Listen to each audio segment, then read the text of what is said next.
Baik, selamat pagi anak-anak. Pagi Pak. Sebelum kita mulai pembelajaran, alangkah baiknya kita awali dengan doa. Silakan adik, ini doa. Baik, sebelum awal pelajaran, alangkah baiknya kita berdoa menurut agama dan kepercayaan masing-masing. Berdoa dengan baik. Berdoa selesai. Ya, baik, terima kasih adik. Kita akan awali dengan absen dulu ya. Pertama Aditya Ardiansyah, Hadir Pak. kemudian Benny. Ini sedang ada acara keluarga Pak. Oke, Ratu. Ratu sedang sakit. Oke, ada suratnya? Tidak ada Pak. Oke, berarti Ratu apa ya? Baik, untuk materi ekonomi hari ini kita akan belajar tentang bank. Sebelumnya Bapak yang bertanya dulu, apakah sebelumnya ada yang sudah tahu apa itu bank? Belum ada Pak. Sebelum kami tidak tahu. Oke, sekarang Bapak menjelaskan dulu. Di materi kali ini kita akan membaginya jadi tiga, ada pengertian bank, fungsi bank, dan bermacam-macam produk bank. Kita awali dari pengertian bank ya.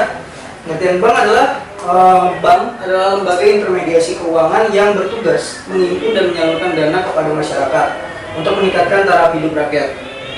Jadi setelah dia menghimpun dana dari masyarakat, bank akan kembali menyalurkannya ke masyarakat dalam bentuk kredit berbunga ya, kredit berbunga. Kemudian untuk fungsi bank itu dibagi jadi dua. Yang pertama itu ada fungsi utama dan juga fungsi sampingan.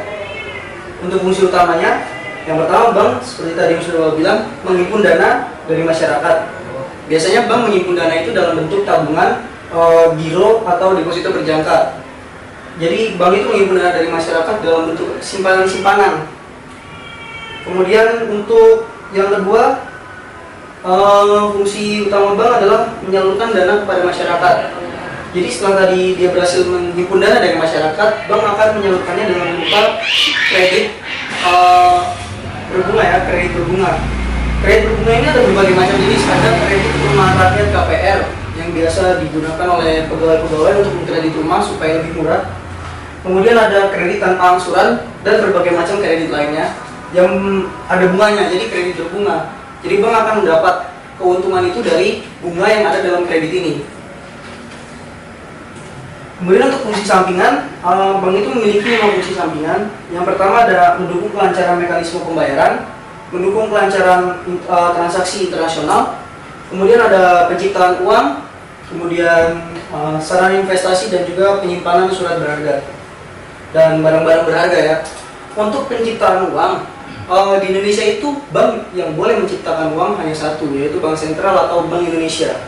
Kemudian untuk sarana investasi, biasanya bank menyediakan surat-surat berharga yang bisa dibeli oleh masyarakat di pasar surat berharga atau biasanya di pasar obligasi juga ada.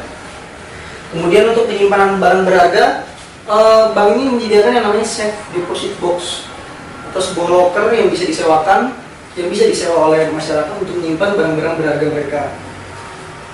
Dan biasanya harganya bervariasi tergantung ukuran. Kemudian untuk macam-macam produk bank, ada yang pertama itu kredit, yang seperti Bapak jelaskan tadi. Kredit ini adalah salah satu bentuk penyaluran uang oleh bank kepada masyarakat. Dan kredit yang dimaksud adalah kredit berbunga tadi ya. Jadi bank itu mendapatkan keuntungan dari bunganya tadi ya, sudah dijelaskan. Kemudian yang kedua ada transfer. Transfer ini adalah jasa yang diberikan oleh bank supaya masyarakat bisa menyalurkan dana dari satu orang ke orang lain tanpa harus bersusah payah mengirimkan uang itu sendiri. Jadi bank menyediakan yang namanya jasa transfer. Kemudian untuk safe deposit box yang sudah dijelaskan tadi ya, ini adalah loker atau kotak penyimpanan barang-barang berharga yang biasanya disewakan bank pada masyarakat yang digunakan untuk menyimpan barang-barang berharga supaya lebih aman. Kemudian ada bank card. Bank card ini adalah kartu yang dikeluarkan oleh bank. Kartu-kartu ini biasanya berupa seperti misalnya kayak kartu kredit dan kartu debit yang biasa dikeluarkan oleh bank-bank.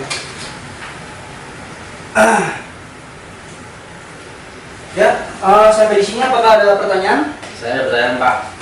Ya Adik, silakan. Apa yang mau ditanyakan?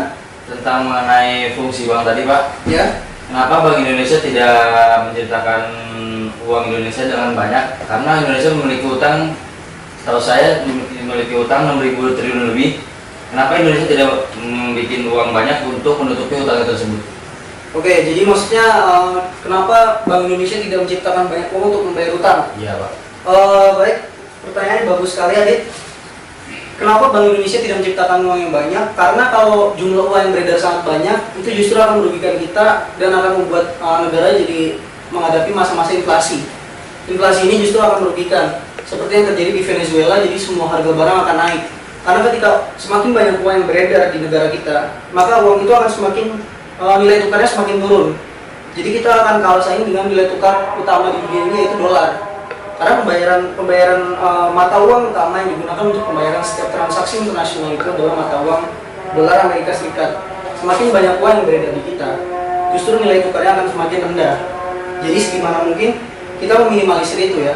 Jadi tidak boleh menambah banyak persebaran uang di negara kita. Baik, apakah ada pertanyaan yang lain? Ada lagi Pak tentang masih sama Pak tentang fungsi bank. Ya, Itu ada di slide, bisa kita tampilkan lagi Pak? yang mana? Yang penyimpanan barang berharga. Itu kira-kira barang berharga apa aja Pak ya yang bisa disimpan di bank? Baik, untuk tadi penyimpanan barang berharga kan bisa, nama produknya adalah safe deposit box. Itu biasanya disewakan kan oleh bank. Itu bisa untuk menyimpan seperti barang-barang berharga seperti emas atau uang tunai. Uang tunai tapi biasanya lebih sering ditabung di bank ya. Kemudian ada surat-surat berharga seperti sertifikat atau surat-surat saham yang bisa disimpan di situ.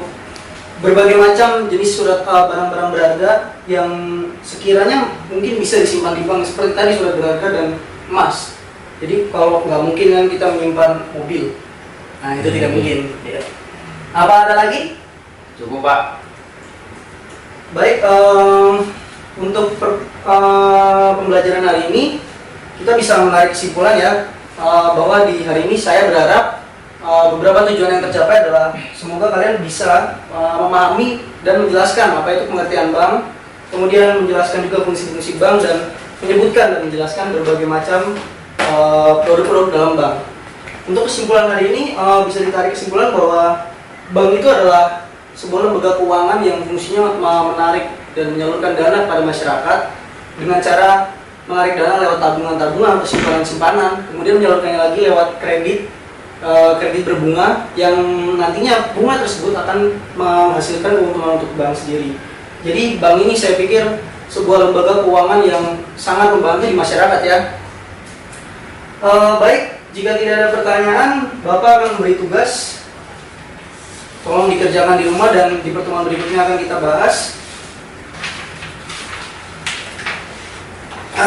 Dikerjakan di rumah dan kita bahas di pertemuan berikutnya ya. Mungkin sekian pertemuan hari ini. Kita akan bertemu lagi di pertemuan berikutnya.